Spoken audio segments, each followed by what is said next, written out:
Ba? Opo, si Jewel. Ano pangalan niya? Jewel. Saan mo siya nakilala? Sa bahay po. Kaninong bahay? Sa amin po. Pumunta sa inyo? Hindi po, dumaan po. Tapos nandun po kami ng kuya ko sa labas nanonood. Tapos bilga po akong natulak ng kuya ko doon. Tapos, paano mo siya niligawan? Na ano niya po ako.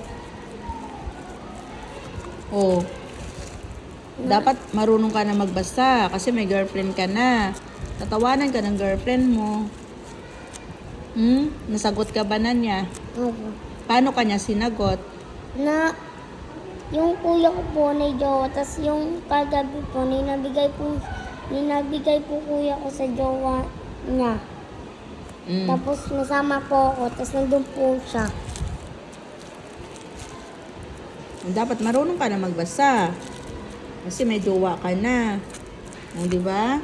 O, kasi paano ka niya, ano niyan, pag panalaman niya na hindi ka marunong magbasa, hindi, mata-turn off yun sa'yo.